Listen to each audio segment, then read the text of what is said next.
Hola, mi nombre es Alejandro Guillermo Ochoa López y me encuentro con el doctor Adrián Pando Moreno, antropólogo de la Universidad Autónoma de Puebla y tiene un doctorado en filosofía en la Universidad Michoacana de San Nicolás de Hidalgo. ¿Cómo le ha ido? Muy buenas tardes, Alejandro. Muy bien, muchas gracias. Doctor, ¿qué nos puede decir? ¿Qué relación tiene la filosofía con la democracia? Bueno, es una pregunta un poco difícil, porque ha sido una relación difícil a lo largo de la historia. Podríamos decir que no siempre han ido juntas, filosofía y democracia, que hoy en día la filosofía en general, y esto se puede ver también en el pasado, en muchos momentos del pasado, se ha beneficiado de ambientes democráticos de vida, de formas democráticas de gobierno y de hacer política, porque para la filosofía es de suma importancia la libertad de pensamiento, la posibilidad de diálogo, y entonces estas condiciones democráticas favorecen el quehacer filosófico desde la antigüedad. Pero no siempre ha sido así. Aunque esto parece nutrir más a la filosofía, lo cierto es que ha habido periodos de la historia y ciertos pensadores, incluso filósofos, con título de filósofos, que no han preferido o no se han inclinado por la promoción de la democracia y de las formas de vida democráticas, sino que han sido partidarios de eso que se llama el pensamiento único o formas totalitarias de pensamiento. Doctor Pando, en el caso, ¿filosofía y democracia se alimentan recíprocamente y por qué razón? Filosofía y democracia se alimentan recíprocamente, sí, sin duda, y eso nos queda claro hoy, pero como te decía hace un momento, no siempre ha sido así. Se alimentan recíprocamente porque la democracia necesita, y sobre todo si la entendemos como lo expresa nuestra Constitución Política de los Estados Unidos Mexicanos, necesita del intercambio de ideas. Necesita de la diversidad de alternativas, de opciones, de formas distintas de imaginar la sociedad futura, de propuestas distintas de políticas públicas, de la participación de la ciudadanía en su observación, etc. Y todo esto puede ser fomentado, puede ser apoyado por la filosofía. A su vez, la filosofía, como te decía hace un momento, la filosofía también se ve beneficiada de la libertad en el intercambio de ideas.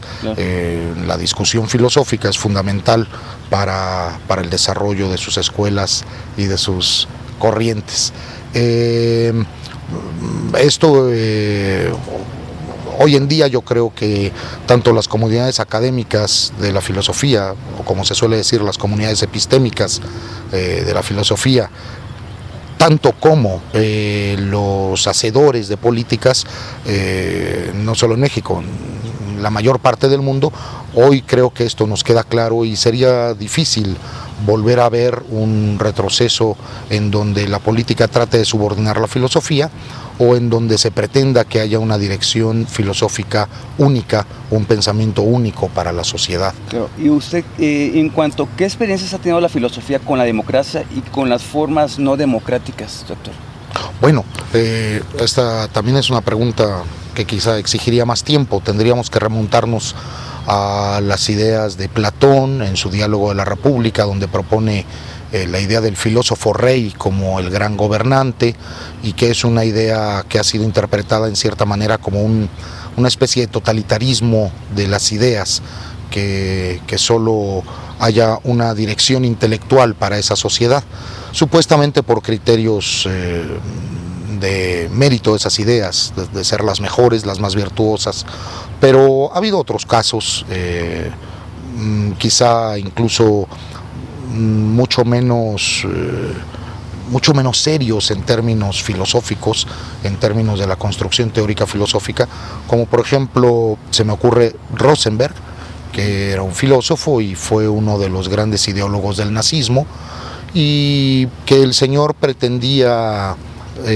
fundamentar de una manera entre científico y filosófica ideas que hoy serían completamente inaceptables, como el racismo, la supremacía de una raza, la supremacía genética, biológica y social de una raza, incluso eventualmente el exterminio de otros grupos humanos en aras de la construcción de lo que él suponía, él y un grupo político que eran el partido nazi, suponían que era una mejor sociedad. Pero en este caso, como siendo Rosenberg como filósofo del racismo, y al haber manejado pensamientos totalitarios del régimen nazi, ¿no cree que sí estaba completamente incorrecto de acuerdo a esos tiempos? No solo estaba incorrecto de acuerdo a esos tiempos, creo que sí existía una especie de traición a los ideales fundamentales de la filosofía. Porque la filosofía, incluso después de su periodo clásico, de la antigüedad clásica y después del periodo de la escolástica medieval, ha adoptado el humanismo renacentista, si no como un principio explícito, al menos como una de las condicionantes de su quehacer, una conditio sine qua non se pueda realizar la filosofía. Y claro que las ideas de este señor atentaban contra los ideales generales del humanismo, ¿no? Claro. Cosas tan elementales que se plantearon en el siglo XV, como que el ser humano nunca debe ser considerado como un medio, sino como un fin. Perdón, doctor, ¿Sí? En este caso podría ser que como Adolfo Hitler se basó con la filosofía de Friedrich Nietzsche, con el superhombre. Bueno, esto es una idea que se ha difundido mucho, es un lugar común pensar que Hitler se basó en la idea del superhombre de Nietzsche. En realidad fue una lectura y muy parcial y muy mal hecha la que hizo Hitler sobre el superhombre de Nietzsche. Sí se ha argumentado que existía este vínculo, igual el vínculo entre la música de Wagner y Hitler, pero hay que considerar siempre que era la interpretación sesgada que hacía Hitler de estas ideas. En realidad Rosenberg conocía mucho más a Nietzsche que el mismo Hitler, y conocía aún más a los fundadores del romanticismo y del idealismo alemán, por ejemplo a Herder. Claro que ellos hablaron de un espíritu del pueblo, claro que ellos creían que la nación alemana tenía un Geist, un espíritu, y estas ideas se acabaron colando en el nazismo. Pero hay una gran distancia entre lo que escribieron aquellos filósofos y la interpretación retorcida, si me permites la palabra, claro, pues que no, acabaron haciendo los nazis, ¿no? Digamos que Friedrich Nietzsche, en este caso, él cuando escribió El superhombre estaba en una etapa casi de locura. No. Y que en este caso le ayudó su hermana. Sí, pero creo que en ese momento todavía no podríamos hablar de los estados esquizoides en los que entró después Nietzsche.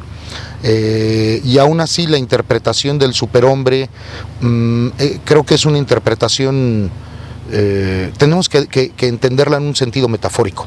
Claro. El superhombre no es una raza concreta, es una clase de individuos que, enfrentando su momento histórico, pueden elevarse sobre sus propias condiciones.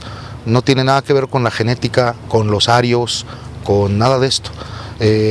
La potencialidad de acceder a esta idea del superhombre de Nietzsche está en todos aquellos que pueden tomar, por así decirlo, las riendas de su vida en las condiciones históricas concretas en sus manos.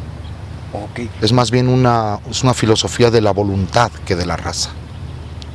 Ok, bueno, esto fue todo por hoy. Muchas gracias, doctor Adrián Pando Moreno, por esta entrevista. Al contrario, gracias a ti. Y seguimos